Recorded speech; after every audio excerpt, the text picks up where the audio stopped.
Hello and welcome. Wherever you are in the world today, thank you for joining us for the Rise Traveler, unpacking conversations of sustainable travel. We are here to talk to eco-minded and socially conscious travelers, diversity and inclusion specialists, wildlife conservationists, environmental activists, and anyone using travel as a way to uplift and inspire. Together, we will go a step beyond the Instagram-ready world of travel and take a look at how travel can be a source of growth and development for all people and all communities. This podcast is an extension of the Rise Travel Institute, a 501c3 nonprofit committed to empowering young travelers through educational programs, research, study tours, and scholarships. Visit risetravelinstitute.org to learn more. And now, here's your host, Amy Hager. Hello, wherever you are in the world today. Thank you for joining us on the Rise Traveler, unpacking conversations of sustainable travel. We're here to talk about how travel can be uplifting and inspiring, going a step beyond that Instagram-ready world of travel, and really take a look at how travel is a source of growth and development for all people and all communities.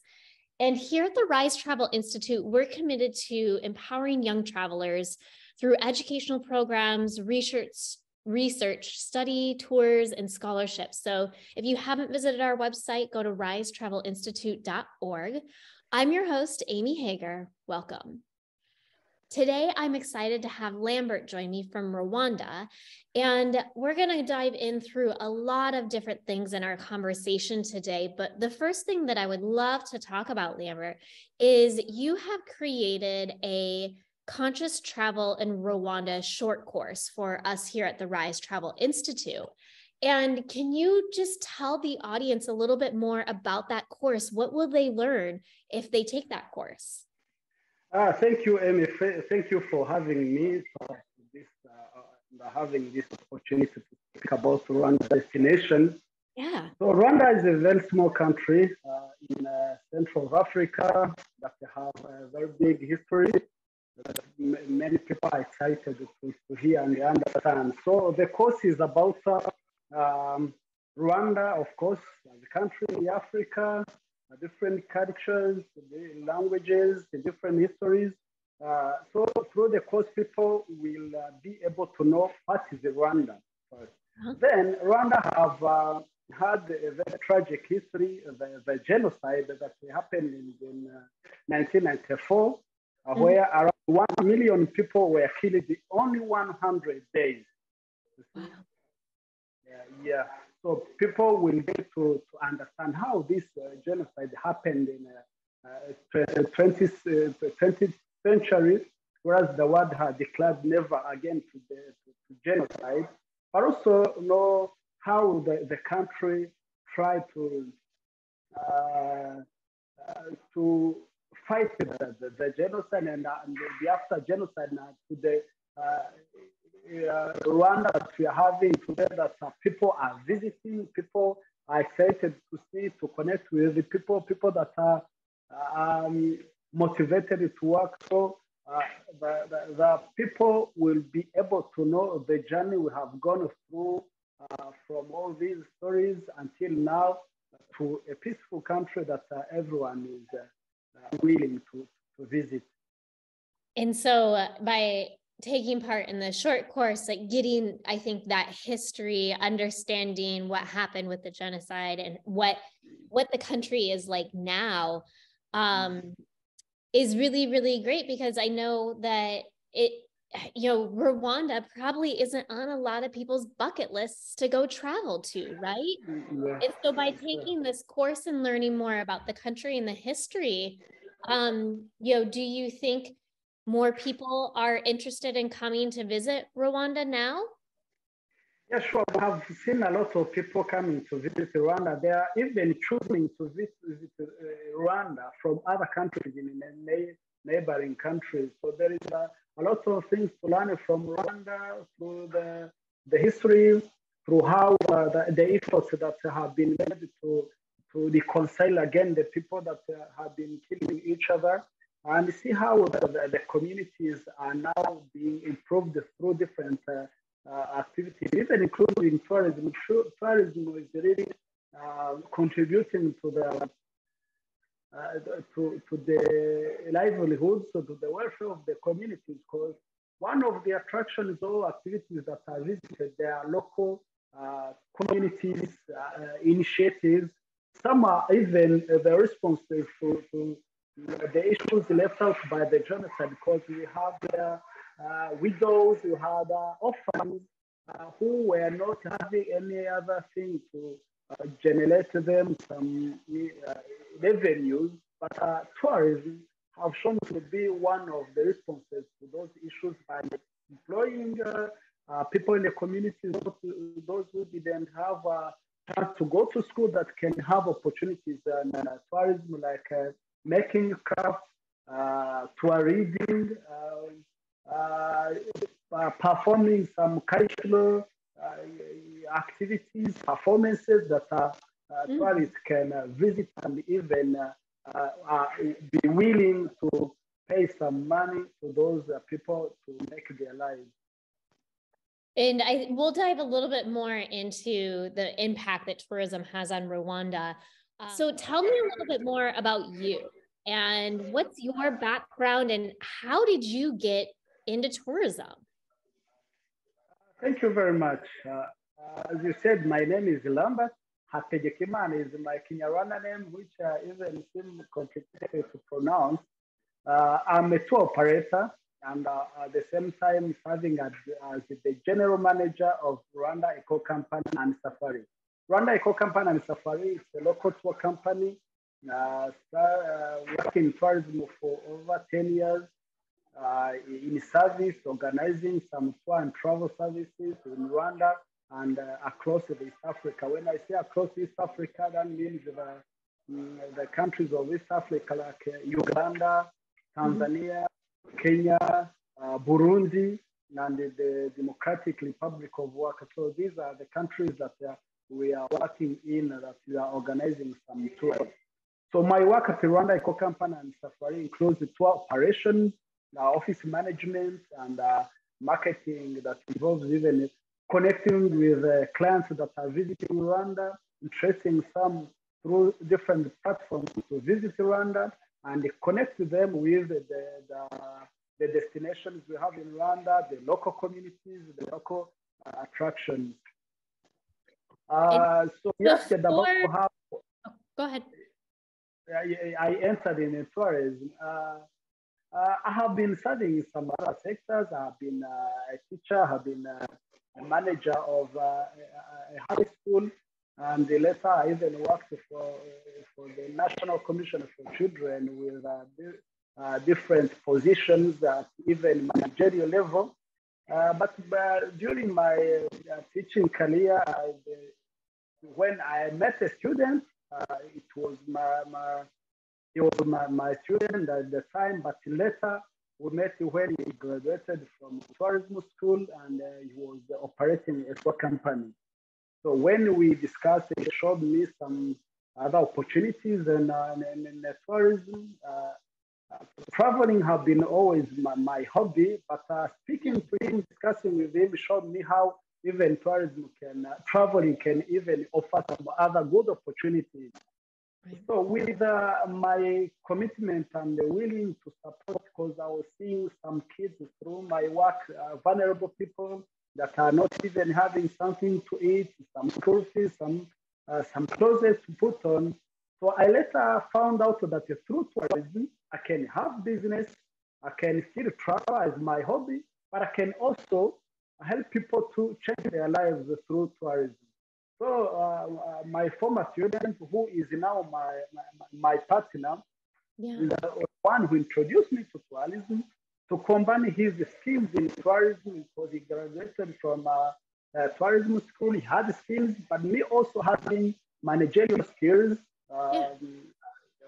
from my experience in different positions.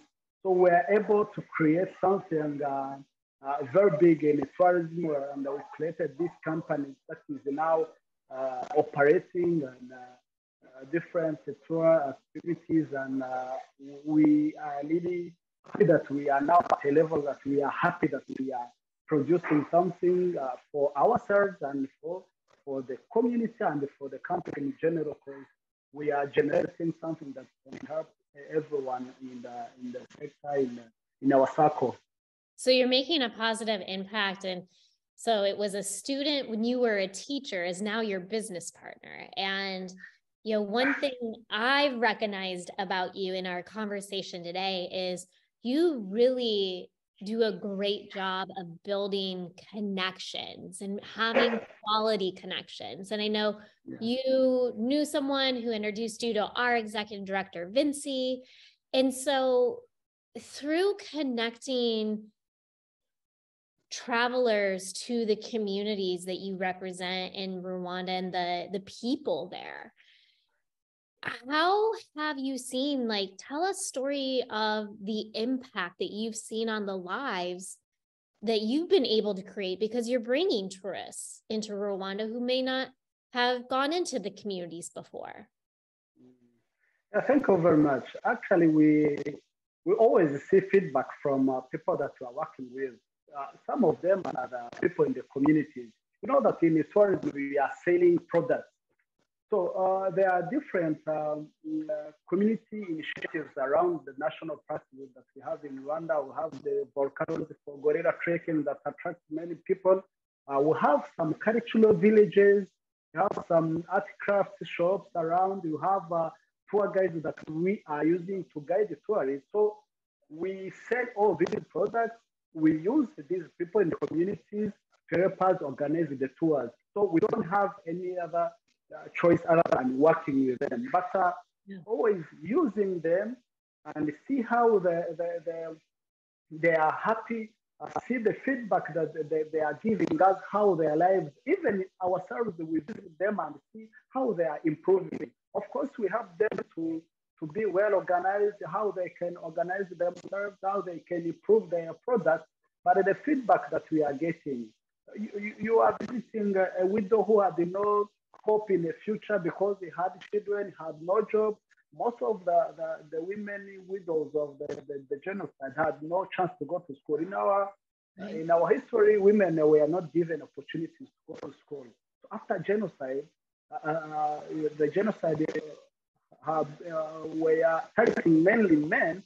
So imagine a widow with about 5 kids that he needs to feed, and he is not educated.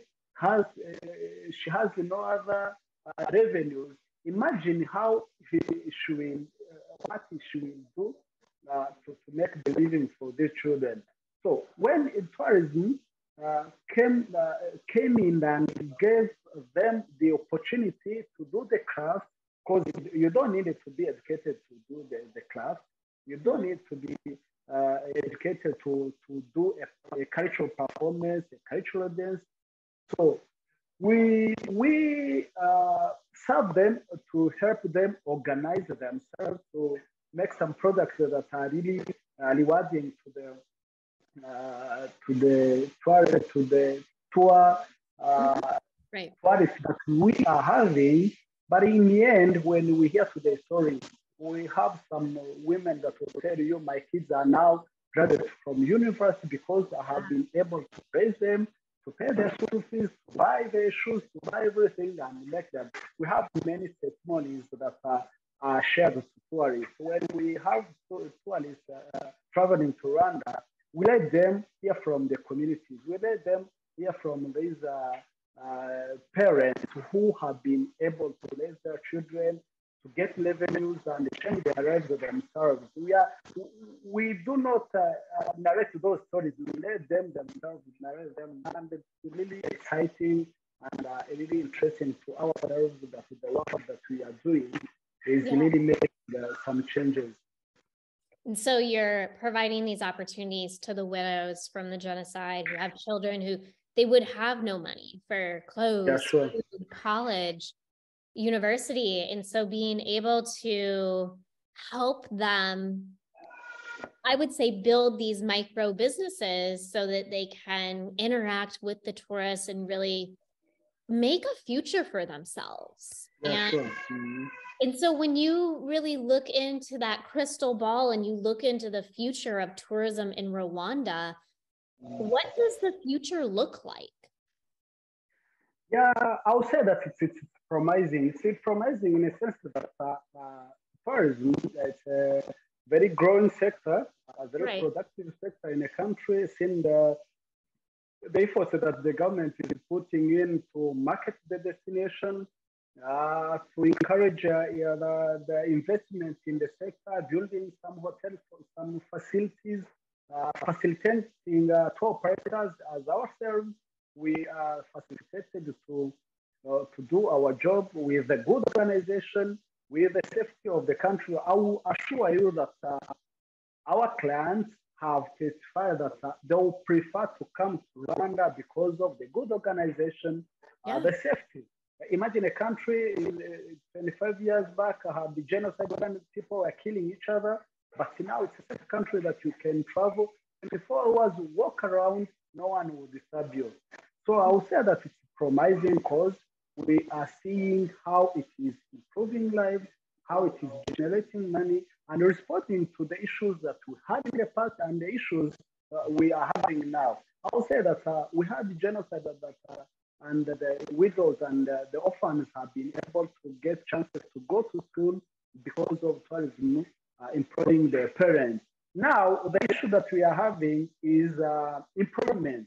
Those kids that were able to go to school are not able to get some jobs in other structured services. But tourism is one of the sectors that are also employing many people. Those graduates are now serving as tour guides. Yeah.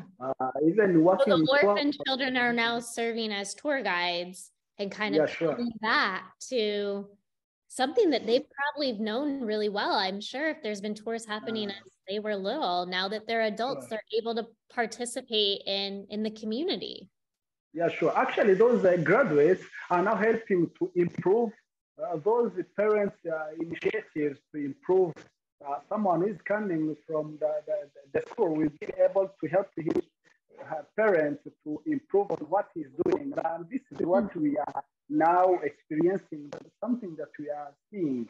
We really see a very good improvement from lives of people, from responding to issues by the tourism sector. It's really, really interesting and attractive. Yeah. And so then when you think about the legacy that you want to leave behind in this world, what is that?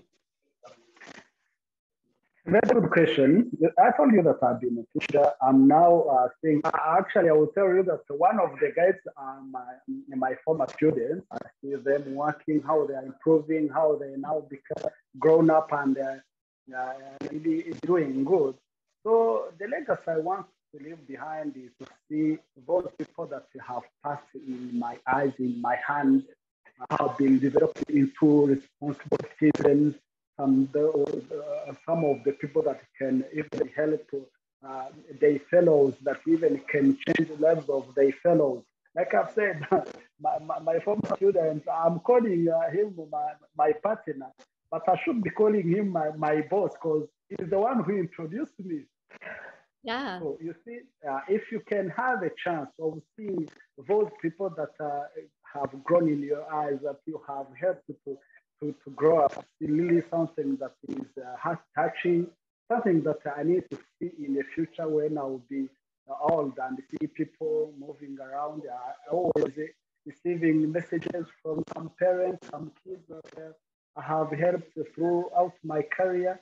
So I want to see a lot of people that can benefit from my efforts, and really it's a blessing to me. Yeah, it's impressive to see how many people you've been able to have a positive influence on and really improve their lives, Lambert. Yeah, sure. Well, thank you so much for joining me today and joining us on the show. It was really great to get to know a little bit more about you, but also about Rwanda and conscious travel. We'll visit there. So thank you for sharing more.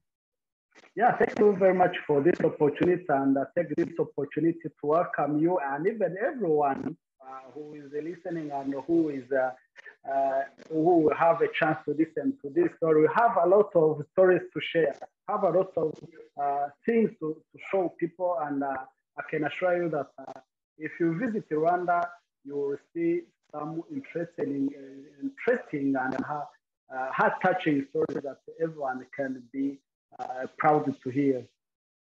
Awesome. Well, thank you.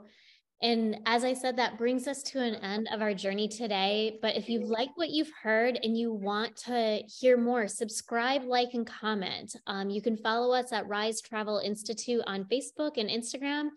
And here at the Rise Travel Institute, we believe that travel is a powerful tool for transformative change. And just like Lambert shared today, the impact that can be made on these communities and the lives of people are really important to us. And so if you're a college student, maybe planning a study abroad trip, a young professional thinking about a gap year, or really anyone who wants to travel the world in a sustainable way, we encourage you to head to risetravelinstitute.org to learn more information about our educational courses.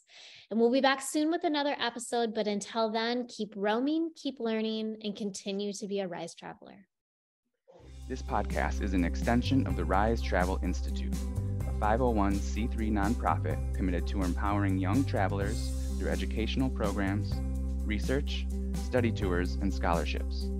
Visit risetravelinstitute.org to learn more.